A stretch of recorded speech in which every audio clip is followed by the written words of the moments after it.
Hello friends, today we are going to discuss a topic of ray optics. Right अब ray optics वैसे काफ़ी बड़ा topic है, बड़ा चैप्टर है, तो इसको हम आज के पूरे वीडियो में डिस्कस नहीं करेंगे। रैदर हम इसका एक पर्टिकुलर टॉपिक यहाँ पे हम बात करेंगे प्लेन मिरर्स के बारे में। ठीक है, तो पहले मैं आपको थोड़ा सा ओवरव्यू दे देता हूँ कि रे ऑप्टिक्स में हम क्या क्या बात करेंगे। हम मिरर्स के बारे में बात करेंगे सबसे पहला, फिर हम लेंस के बारे में बात करेंगे, आपका ग्लास स्लैब आ जाएगा और प्रिज्म आ जाएगा फिर, है ना। तो ये बेसिक बेसिक चीज़ें हैं।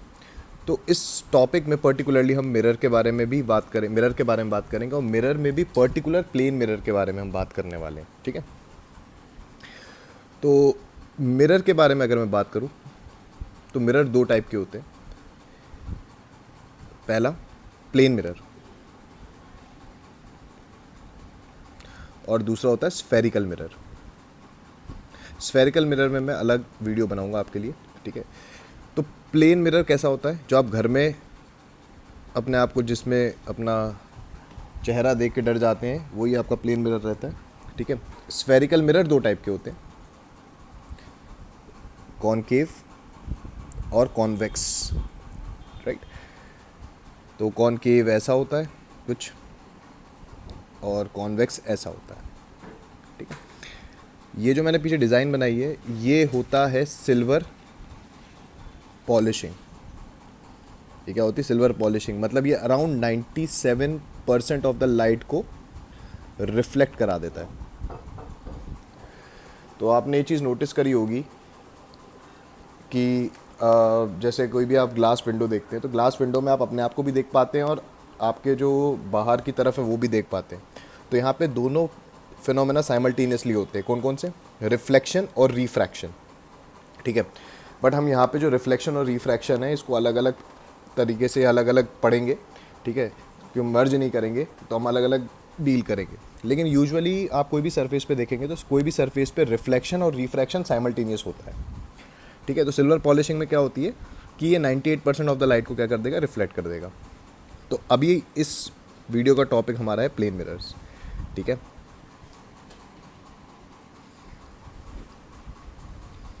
ओके, तो बात करते हैं प्लेन मिरर की।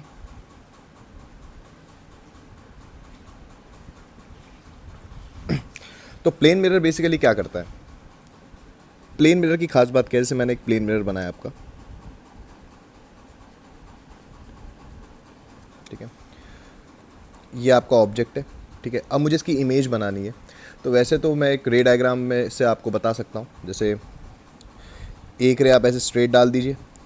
अब देखिए, आपको जब भी आप रे डायग्राम बनाएंगे आपको याद क्या रखना है कि angle of incidence is equal to angle of reflection. ठीक है, तो अब यहाँ पे अगर आप रे डाल रहे हैं तो आप देख सकते हैं इस वाले केस में एंगल ऑफ इंसिडेंस ज़ीरो है तो एंगल ऑफ रिफ्लेक्शन भी ज़ीरो होगा। तो आपकी रे ऐसी की ऐसी वापस आ जाएगी। एक रे आप चाहें तो ऐसे डाल दीजिए। तो आप देखिए, ये मैं नॉर्मल बना देता हूँ, तो एंगल ऑफ इंसिडेंस जितना होगा उतना एंगल ऑफ रिफ्लेक्शन भी होगा ऐसा। तो आप नोटिस करिए ये पीछे कहीं आके मिलेंगी। ठीक है, क्योंकि आगे जाके तो ये, अगर आप इसको मैं देखूं, इससे बनाते हैं, तो ये रे तो ऐसी चली जाएगी और ये रे ऐसी जाएगी। तो देखिए इस तरफ तो कहीं नहीं मिलेगी, ये इस तरफ तो आपको ये कहीं नहीं मिलने वाली है। रैदर ये पीछे की तरफ मिलेगी, आपको यहाँ पे आपकी इमेज मिल जाएगी। ठीक है, तो यहाँ पे जो रे है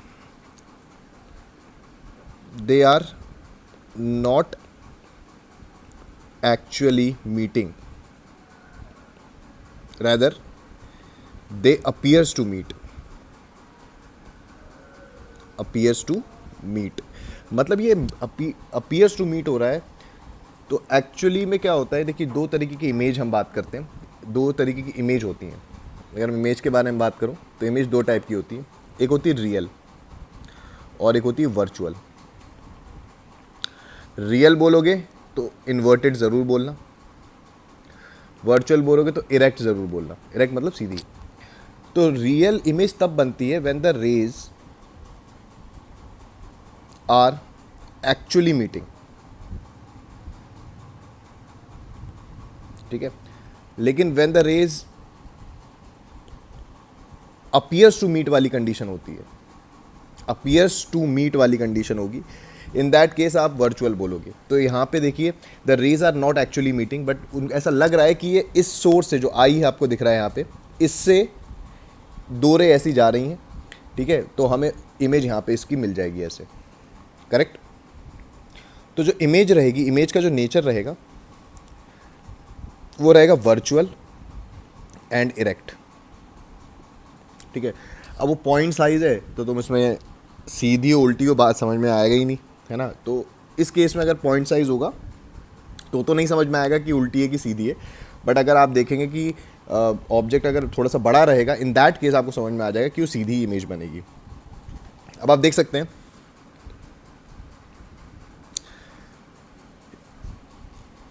ये डिस्टेंस जो रहेगा और ये डिस्टेंस सेम रहने वाला है, ठीक है। जितना आप अपने मिरर से आगे रहोगे उतना ही इमेज भी आपकी पीछे बनेगी, मतलब ये डिस्टेंस सेम रहेगा।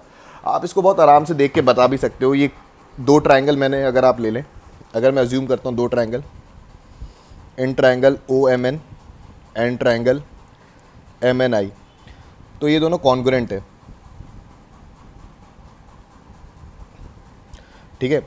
तो आप बोल सकते हो O M is equals to M I by C P C T, ठीक। तो इससे भी हम प्रूव कर सकते हैं कि ये दोनों डिस्टेंस सेम है। और दूसरी इंपॉर्टेंट चीज़ क्या है यहाँ पे, size of image is equal to size of object,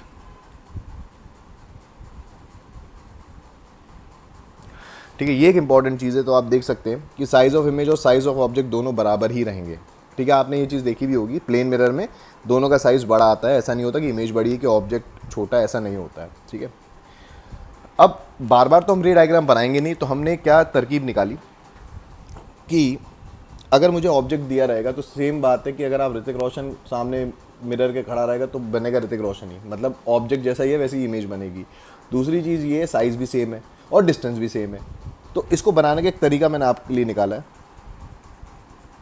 कि मान लो ये एक ऑब्जेक्ट है, ठीक है, और ये आपका प्लेन मिरर है, ठीक है।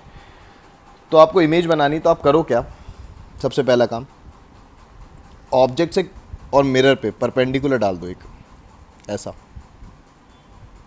ये परपेंडिकुलर डाल दिया, ठीक है। अब होगा क्या, जितना डिस्टेंस ऑब्जेक्ट का उतना ही डिस्टेंस इमेज का होना चाहिए, बस यहाँ बना दिया, आपका काम खत्म। कोई रे डायग्राम बनाने की ज़रूरत नहीं है, ठीक है। अब उसको कुछ भी दे देंगे तो आपको बस ये ध्यान रखना है, एंगल वैंगल का थोड़ा ध्यान रख लीजिएगा, ठीक है। बाकी तो बनाने का तरीका सबसे आसान यही है, ठीक है। और देखते हैं,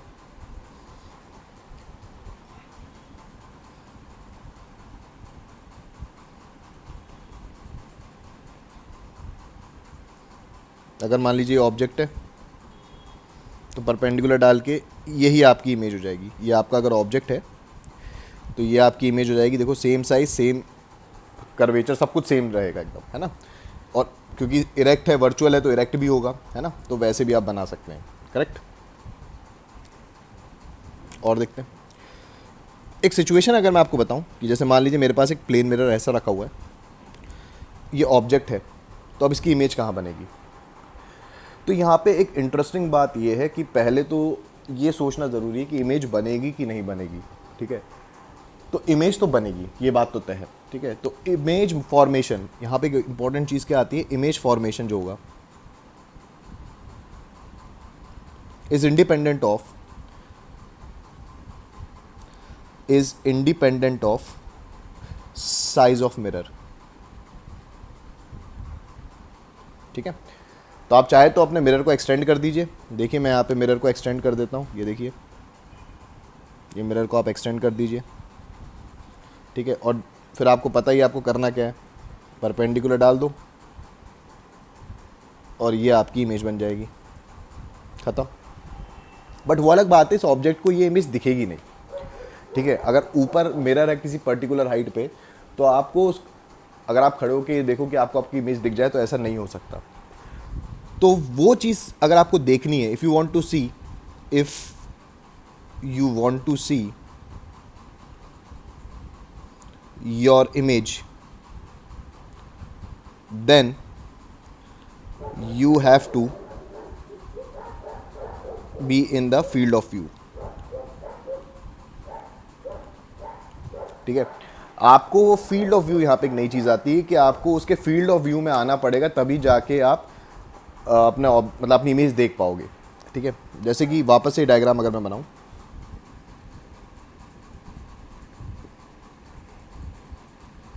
ठीक है, ये ऑब्जेक्ट है, या मान लीजिए इमेज बन रही है। अब होता क्या है कि फील्ड ऑफ व्यू बनाने के लिए क्या करना पड़ेगा, पहले हम ये समझते हैं कि कितने एरिया में इमेज दिख पाएगी। तो देखिए मैं यहाँ पे क्या कर रहा हूँ, एक रे मैंने इस एंड पे डाला, ठीक है, ज़्यादा क्योंकि इन्फानाइट रेज जाएंगी तो हर रे को बनाने में क्या होता है कि बस कन्फ्यूजन ही होता है। तो मैंने क्या किया, मैंने सिर्फ 2 रे डालता हूँ और उसी के बीच में सारी रेज आ जाएंगी। ठीक है, तो वही उसी के अंडर हमारा फील्ड ऑफ व्यू रहेगा। तो एक एंड पे मैंने एक रे डाली, ये रिफ्लेक्ट हो गई। अब मैं दूसरी रे डालता हूँ, वो दूसरे एंड पे डालूंगा, देखिए ऐसा, और ये भी रिफ्लेक्ट हो जाएगी ऐसे कुछ। ठीक है, अब सुनिए ध्यान से, अब जो भी बाकी की जितनी रेज रहेंगी वो इन दोनों रे के बीच में ही रहने वाली हैं। तो ये वाला जो हिस्सा आपका हो गया, ये वाला हिस्सा, ये होता है फील्ड ऑफ व्यू। ये क्या हो गया आपका फील्ड ऑफ व्यू। तो ये फील्ड ऑफ व्यू, यहाँ पे जो भी इंसान खड़ा रहेगा उसको ये इमेज दिख जाएगी। ठीक है, आप यहाँ पे देखेंगे कि आप यहाँ पे अगर आप खड़े हो जाएं, ठीक है, तो सबसे आप ये इमेज को देख पाओगे, अदरवाइज नहीं देख पाओगे। इतने एरिया में आपको खड़ा होना पड़ेगा। तो मैं इसको ड्रॉ भी कर देता हूँ, ये पूरा एरिया जो है, ठीक है, इस पूरे एरिया में आपको खड़ा होना पड़ेगा, तब जाके आप देख पाएंगे। राइट, अगर ये तो चलो पॉइंट ऑब्जेक्ट है, अगर मान लीजिए आपका मन है कि एक्सटेंडेड ऑब्जेक्ट का बनाना है, तो ये आपका ऑब्जेक्ट, एक्सटेंडेड ऑब्जेक्ट। अब इसमें हम डालते हैं, देखो ये इसका हेड है,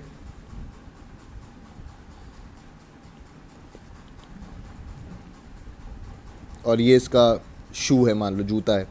ठीक है, तो अगर मैं पहली रे हेड से डालता हूँ तो ये हेड वाली ऐसे जाएगी, दोनों एंड से डालना पड़ेगा क्योंकि हेड देखने के लिए भी दोनों एंड से डालना पड़ेगा। ये देखो मैंने दोनों एंड से हेड के लिए डाल दी। तो रेड वाली जो लाइट है या रे है वो हेड के लिए होगी। ठीक है, अब शू के लिए डालो, तो एक रे आपने ऐसे डाली, तो आप देख सकते हैं इसका एंगल ऑफ इंसिडेंस ज़्यादा होगा तो इसका एंगल ऑफ रिफ्लेक्शन भी ज़्यादा होगा, मतलब थोड़ा सा इस तरफ होगी। फिर आप यहाँ से अगर डालते हैं इस एंड पे तो ये ऐसे जाएगी। तो इनका जो कॉमन एरिया होगा, अब कॉमन एरिया में ड्रॉ करता हूँ, तो कॉमन एरिया मेरे ख्याल से ये वाला होगा, ये वाला, मतलब ये वाले एरिया में अगर आप खड़े होंगे तो आप पूरे आदमी को देख पाएंगे। ठीक है, अगर आप ऊपर चले जाएंगे यहाँ पे इस वाले पॉइंट पे तो आपको जूता नज़र आएगा, यहाँ चले जाओगे तो आपको उसका हेड नज़र आएगा, तो यहाँ पे उसको हेड नज़र आएगा, यहाँ पे उसका शू नज़र आएगा।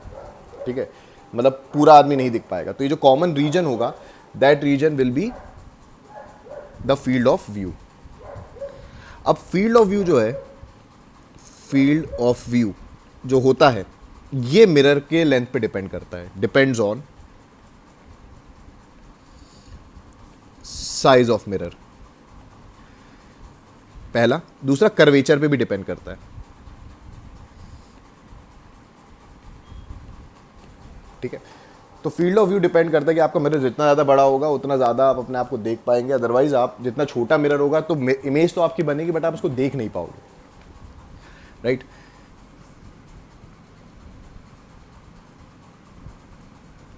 दूसरी इंपॉर्टेंट चीज़, तो ये तो हमारा फील्ड ऑफ व्यू हो गया, और इमेज फॉर्मेशन, ये दो चीज़ बहुत अलग अलग हैं, इसको समझिए ध्यान से।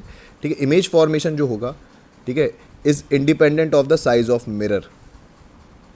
ठीक है, बट जो फील्ड ऑफ व्यू है ये साइज ऑफ मिरर पे डिपेंड करता है। करेक्ट, चलिए बहुत बढ़िया।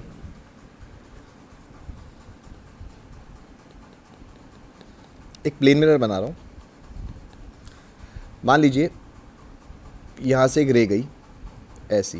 ठीक है, अगर प्लेन मिरर नहीं होता इस रे के जीवन में तो ये रे को ऐसे सीधी चली जानी चाहिए थी, करेक्ट।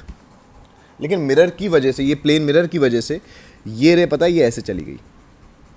तो आप चाहें तो ये बना सकते हैं एंगल ऑफ इंसिडेंस हो गया या एंगल ऑफ रिफ्लेक्शन हो गया, ठीक है। दोनों सेम ही रहेंगे, बात अलग है, या आर इज इक्वल टू आई के बराबर ही रहेगा, ठीक है। तो मैं इसको लिख भी देता हूँ अच्छे से, ये मैंने लिख दिया आई,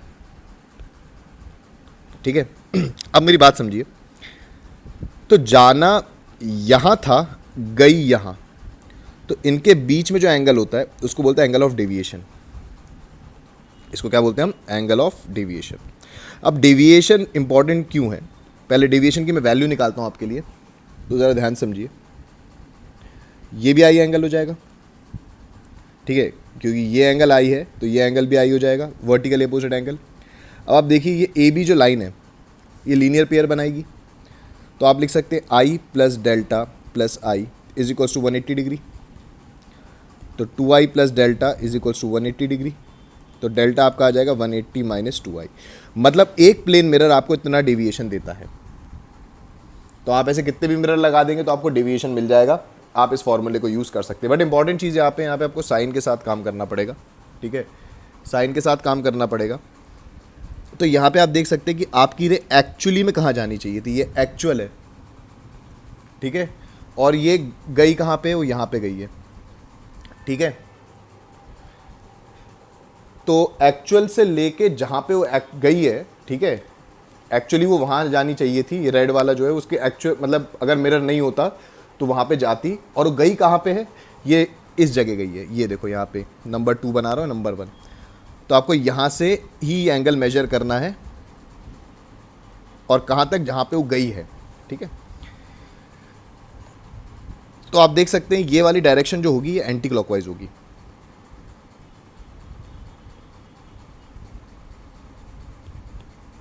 क्या होगी? ये एंटी क्लॉकवाइज डायरेक्शन होगी। तो आप डेल्टा को यहाँ पे इस केस में बोल सकते हैं 180 minus 2i anti clockwise direction, ठीक है।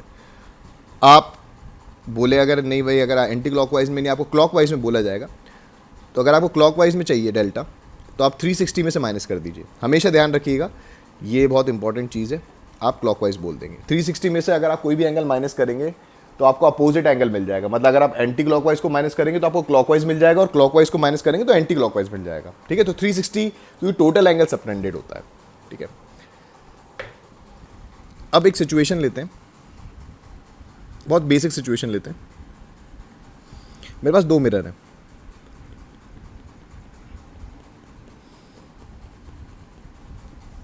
और 90 डिग्री पे इंक्लाइंड है, ठीक है।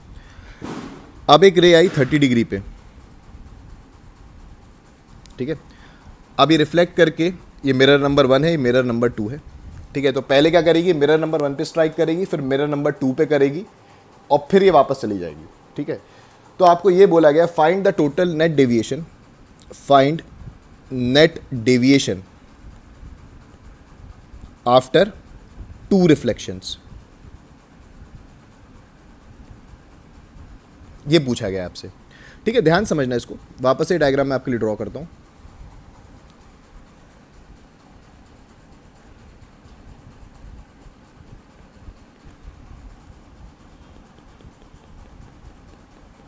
ठीक है, आपकी रे ऐसी आई थी।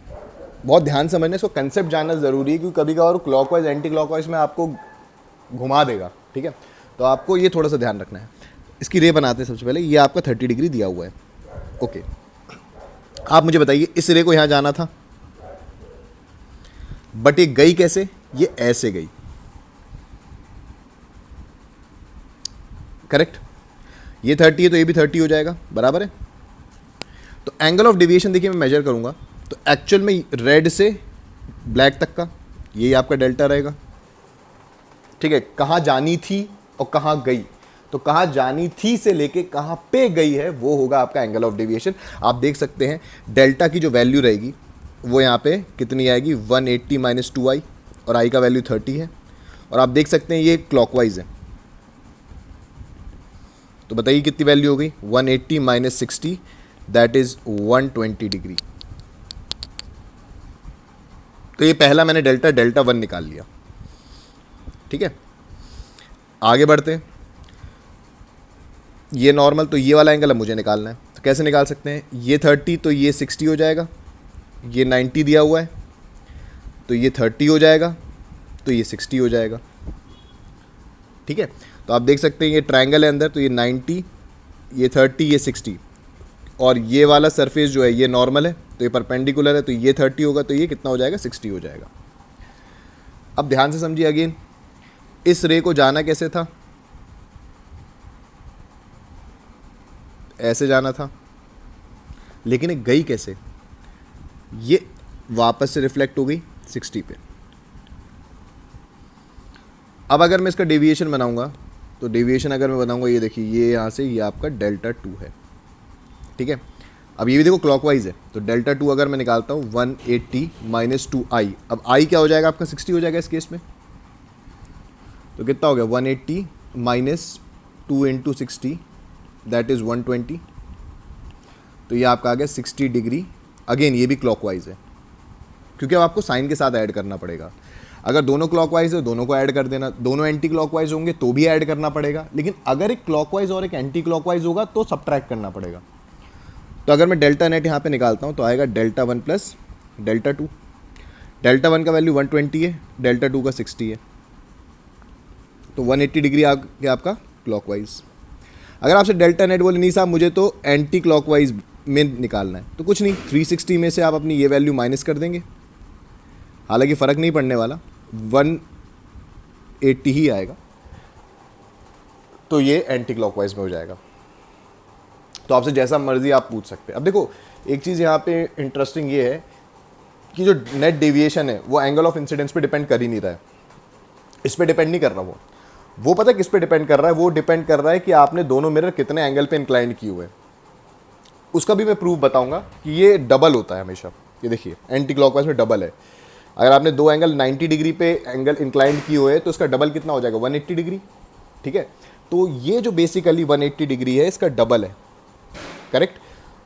तो ये मैं प्रूफ करने वाला हूँ कि how the net deviation is independent of angle of incidence. ठीक है, इसको हम देखते हैं एक सिचुएशन से।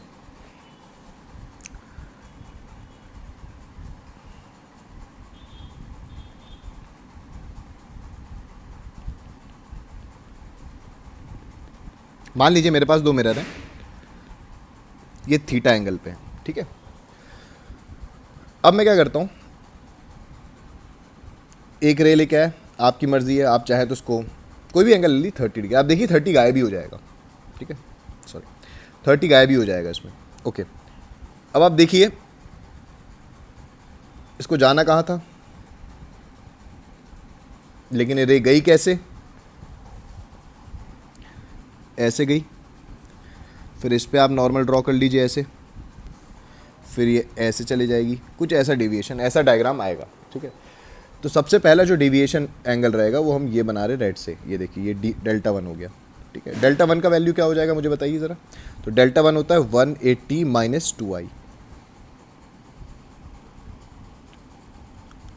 30 कितना हो गया बोलो, 180 माइनस 60 दैट इज़ 120 डिग्री। देखो क्लॉकवाइज आ रहा है, बिल्कुल सही क्लॉकवाइज आ रहा है। ठीक है, अब ध्यान से समझिए, अब बाकी एंगल्स में लिख रहा हूँ, ये 30 तो ये भी 30, तो ये हो जाएगा 60, ये 60, ये थीटा, तो ये बताओ कितना हो जाएगा। तो 180 में से आप क्या माइनस कर दो, तो यहाँ से देख रहा हूँ 180 में से मैं 60 प्लस थीटा माइनस कर देता हूँ, तो ये हो जाएगा 120 माइनस थीटा। ठीक है, 180 माइनस 60 माइनस थीटा हो जाएगा, है ना। तो ये एंगल कितना हो गया, 120 माइनस थीटा। अब ये एंगल और ये एंगल 90 डिग्री का समेशन होगा इनका। ठीक है, तो ये वाला 90 में से अगर मैं माइनस कर दूंगा तो मुझे ये वाला एंगल ऑफ इंसिडेंस मिल जाएगा। बताइए कितना आ रहा है।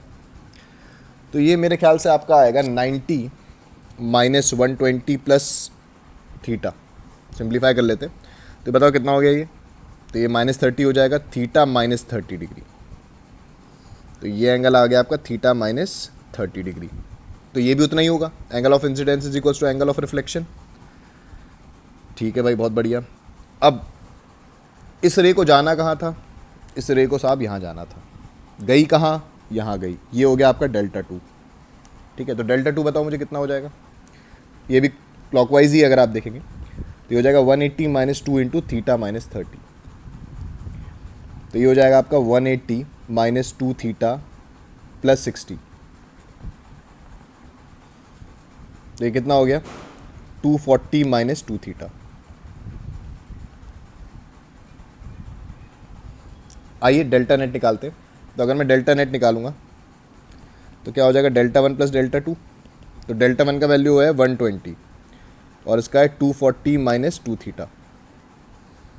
तो आप देख सकते हैं ये हो जाएगा 360 minus two theta clockwise direction, ये ध्यान रखिएगा क्लॉकवाइज। लेकिन अगर आपको उसको एंटी क्लॉकवाइज में निकालना है, in case of anti clockwise, तो आपको 360 में से माइनस करना पड़ेगा क्या, ये ऊपर वाला एंगल। तो आप देखिए 2 थीटा वैल्यू आ रही है। तो एक्चुअली आप आंख बंद करके 2 थीटा मत लिख देना, क्योंकि देखो वो चीज़ गलत हो जाएगी एकदम से लिख के। ठीक है, पहले आपको ये देखना पड़ेगा कि आपके जो दोनों डेविएशन है वो कैसे आ रहे हैं। अगर दोनों डेविएशन आपके स्टार्टिंग में, देखो यहाँ पे अब आप देख सकते हैं इस वाले डायग्राम में दोनों डेविएशन जो हैं वो क्लॉकवाइज में आ रहे हैं। ठीक है, तो आपका आंसर 2 थीटा उल्टे में एंटी क्लॉकवाइज में होना चाहिए। अगर यही डेविएशन अगर मैं मिरर को थोड़ा चेंज कर देता, मिरर को कैसे चेंज कर देता, मतलब मैं ऐसा मिरर बना दूं आपके लिए,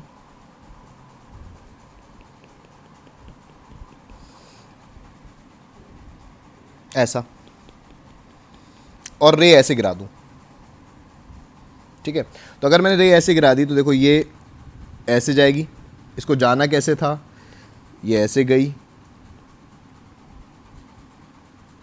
ये ऐसे गई। तो देखो इस केस में डेल्टा वन आपका क्या आ रहा है, एंटी क्लॉकवाइज आ रहा है। तो अगर ये दोनों का एंगल मैं थीटा ले लूँ, ये एंगल क्या ले लूँ मैं, थीटा ले लूँ, तो एंगल ऑफ डेविएशन इस केस में आएगा, जो नेट डेविएशन आएगा वो 2 थीटा आएगा और वो क्लॉकवाइज में आएगा। तो ये चीज़ बहुत ध्यान रखने की ज़रूरत है हमें। ठीक है, ये बहुत ध्यान से समझना इसको, है ना। तो आप 2 थीटा भी थोड़ा सोच समझ के करना, प्रोसीजर के लिए इतना टाइम रहता नहीं है हमारे पास। ठीक है, तो हम इसलिए इसको डायरेक्टली हम इसका शॉर्ट ट्रिक देख लेंगे कि आप दोनों डेविएशन को पहले ऑब्जर्व करें रे डायग्राम बना के। ठीक है, अगर दोनों डेविएशन क्लॉकवाइज आ रहे हैं तो आप 2 थीटा एंटी क्लॉकवाइज लिख देना, अगर दोनों एंटी क्लॉकवाइज आ रहे हैं तो क्लॉकवाइज लिख देना, उल्टा करके लिख देना। ठीक है, तो ये हमने बात करी।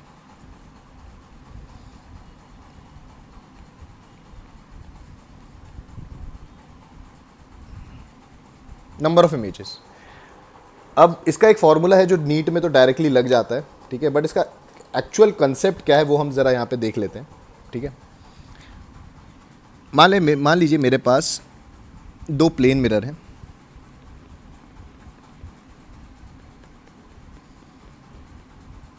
ठीक है, परपेंडिकुलर है, यहाँ पे मेरा एक ऑब्जेक्ट है। ठीक है, अब मुझे ये बताना है कि इस ऑब्जेक्ट की कितनी इमेजेस बनेंगी। ठीक है, तो सबसे पहले ध्यान से समझिए, सबसे पहली इमेज तो आपकी, देखो मैंने आपको क्या बताया, एक परपेंडिकुलर ड्रॉप करो, तो जितनी दूर ऑब्जेक्ट है उतनी दूर इमेज बन जाएगी आपकी। तो पहले I1 बन गई मेरी। तो पहले ये मिरर नंबर 1 है, ये मिरर नंबर 1 है, ये मिरर नंबर 2 है। तो ये I1 बन गई आपकी। दूसरा आप चाहें तो यहाँ पे भी एक परपेंडिकुलर ड्रॉप कर दो, उतनी डिस्टेंस पे I2, ये दूसरी इमेज बन गई। ठीक है, अब ध्यान से समझना, अब जो I1 है, I1 will act as a object for mirror number 2 और जो I2 है will act as object for mirror 1। ठीक है, तो आप देख सकते हैं अगर मैं मिरर को एक्सटेंड करता हूँ, जैसे मैंने मिरर 1 को एक्सटेंड किया ऐसा, ये मिरर 1 को एक्सटेंड किया, तो आप देख सकते हैं अब I2 जो है इसकी अगर मैं इमेज बनाऊंगा तो देखिए यहाँ पे कहीं बनेगी I3, सेम डिस्टेंस पे परपेंडिकुलर डाल दीजिए। देखिए अब यही चीज़ आप उसके साथ करिए I1 के साथ, तो आपने मिरर नंबर 2 को एक्सटेंड कर दिया ऐसा, करेक्ट। अब I1 की जो इमेज आएगी वो भी आप देख सकते हैं परपेंडिकुलर इसी पे कोइंसाइड कर जाएगी। आप नोटिस करिए I3 और I4 कोइंसाइड कर गई हैं, मतलब ये एक्चुअली हैं तो 2 लेकिन कोइंसाइड करी इसके हम इसको एक ही काउंट करेंगे, ठीक है। तो यहाँ पे आप देख सकते हैं कि नंबर ऑफ इमेजेस जो आ रही हैं वो आ रही हैं 3, ठीक है। अब वो इमेजेस भी कहाँ, एक पर्टिकुलर मैनर में ही एग्जिस्ट करेंगी।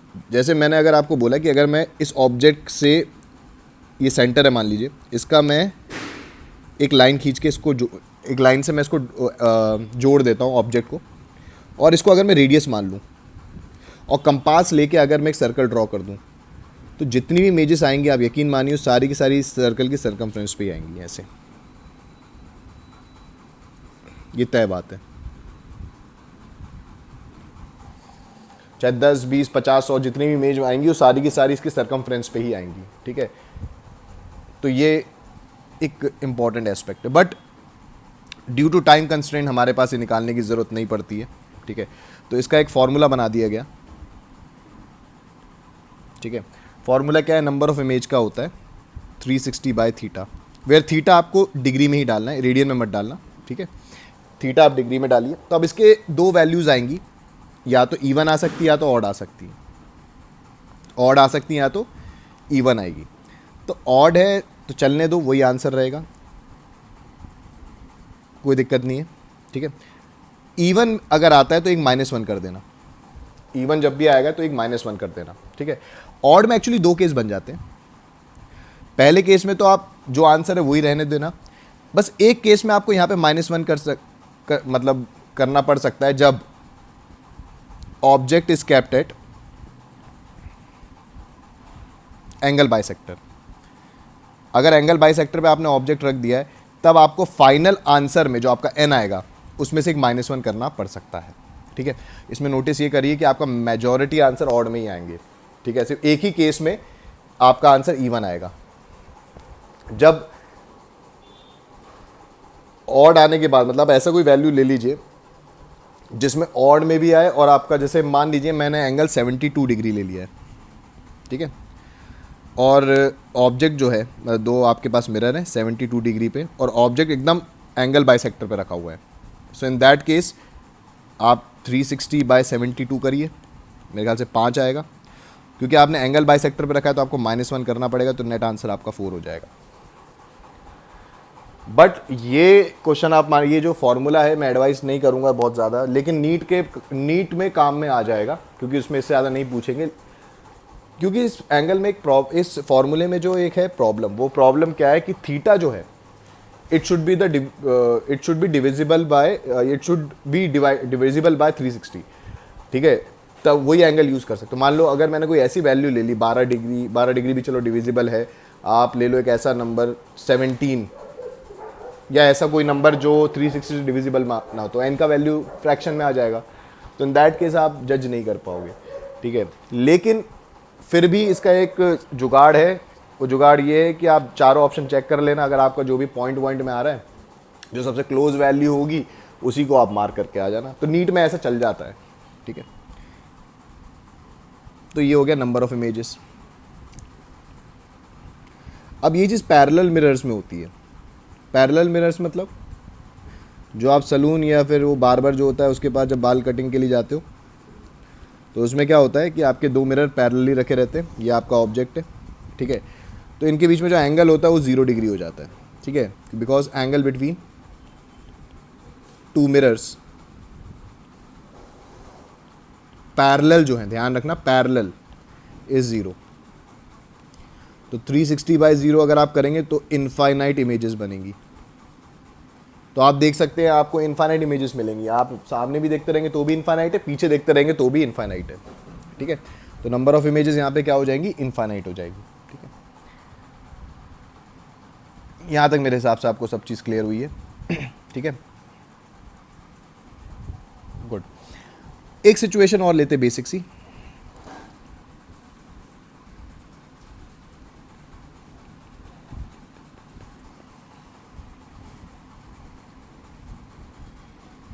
मान लीजिए एक आदमी खड़ा हुआ है, ठीक है, उसकी हाइट h है। अब सवाल ये पूछा जाएगा कि मुझे इस मिरर की कितनी length of the mirror, I have to find length of the mirror so that the man can see his whole image।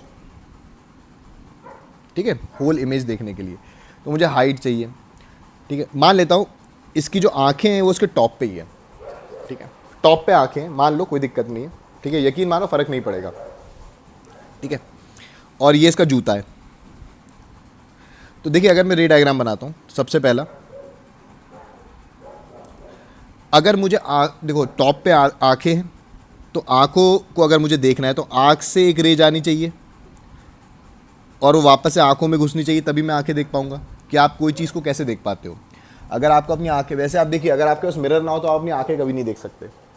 Mirror क्या करता है, जैसे आप मिरर के सामने खड़े होते हो, आपकी आंखों में से एक रे जाती है, वो टकरा के वापस आपकी आंखों में जाती है, तभी आप अपनी आंखें देख पाते हो, है ना। और दूसरा केस क्या है, जूता देखना है तो जूते में से एक रे जानी चाहिए और वो रिफ्लेक्ट होकर कहाँ चली जानी चाहिए? आंखों में चली जानी चाहिए। ठीक है, तो आप देख सकते हैं सिर्फ इतना ही हिस्सा काम का है आपका, बाकी कोई मिरर काम का नहीं है। ठीक है, आइए ये वैल्यू निकालते हैं। ए बी है ये वैल्यू। ठीक है, इसको एम ले लो। ठीक है, अब आप, अगर मैं ट्रायंगल दिखाऊं आपको, in triangle M A S and triangle E M A. ठीक है, अब ये दोनों ट्रायंगल को अगर आप देखेंगे तो ये कॉन्ग्रुएंट है। ठीक है, तो कैसे कॉन्ग्रुएंट है? तो M A is equals to M A common side है। ठीक है, angle of incidence is equals to angle of reflection, I is equals to I. ठीक है, अब तीसरा देखो, S A is equals to E A. ठीक है, रीज़न क्या है? क्योंकि light travel same distance in same interval of time, क्योंकि मीडियम चेंज नहीं हुआ है तो लाइट की स्पीड चेंज नहीं होगी और सेम टाइम में वो सेम ही डिस्टेंस ट्रैवल करेगी। तो आप लिख सकते हो उसमें E M is equals to M S, ये डिस्टेंस जो है, by C P C T. और आप देख सकते हो जो ई एम है वही तो आपका एच डैश है और एम एस भी बराबर है, तो आप ये बोल सकते हो, इसको भी एच डैश बोल सकते हो और इसको भी एच डैश बोल सकते हो। ठीक है, क्योंकि दोनों सेम है, तो आप लिख सकते हो H dash plus H dash is equals to 2h, sorry H हो जाएगा ना ये। तो यहाँ से एच डैश का वैल्यू आ जाएगा h/2। तो आधी साइज का इमेज, आधे साइज का आपको मिरर चाहिए सो दैट आप अपनी इमेज देख पाओ। ठीक है,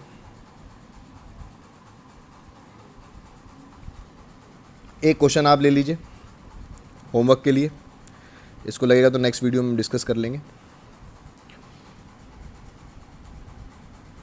मान लीजिए एक आदमी है, इसको आप 2 मीटर का आदमी ले लीजिए और ये आप 20 सेंटीमीटर ले लीजिए, तो बचा हुआ हो जाएगा आपका 180 सेंटीमीटर। ठीक है, अब आपकी आँख यहाँ पे है, कोई भी, मतलब अब टॉप पे ना होके आँख यहाँ पे है। आपको मुझे बताना है find the distance of, sorry, find the height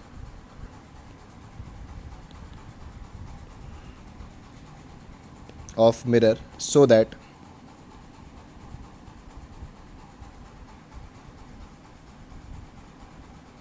the man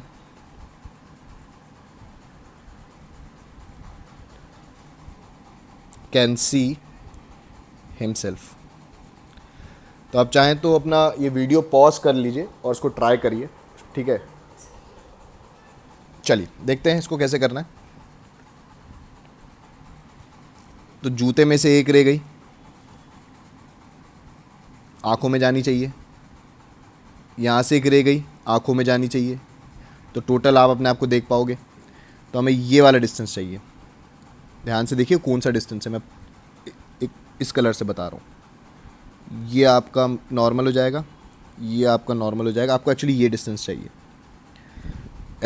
ये एच डिस्टेंस चाहिए, यही हमारे काम का है। ठीक है, तो अगेन ये वाले दोनों ट्रायंगल कॉन्ग्रुएंट है, तो ये दोनों वाले ट्रायंगल भी कॉन्ग्रुएंट है। तो आप देख सकते हैं ये डिस्टेंस हो जाएगा 10 सेंटीमीटर और ये भी हो जाएगा आपका 10 सेंटीमीटर, आधा आधा बढ़ जाएगा जैसे ऊपर बटा था। ये भी 90 सेंटीमीटर हो जाएगा और ये वाला भी 90 सेंटीमीटर हो जाएगा, 180 का आधा। अपने को क्या चाहिए, अपने को ये डिस्टेंस चाहिए, जो कि क्या है ध्यान से समझना।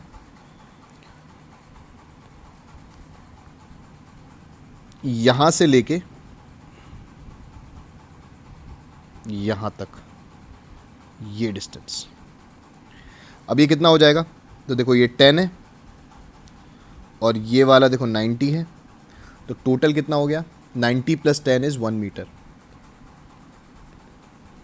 आप देख सकते हैं अगेन आधी ही हाइट आई, तो फ़र्क नहीं पड़ता आंखें कहीं पर भी हों, ठीक है। जो आपकी जो साइज़ ऑफ या हाइट ऑफ द मिरर रहेगी, that a man can see himself, वो उसकी आधी ही रहेगी, ठीक है। बट इसका ओरिएंटेशन इंपॉर्टेंट है।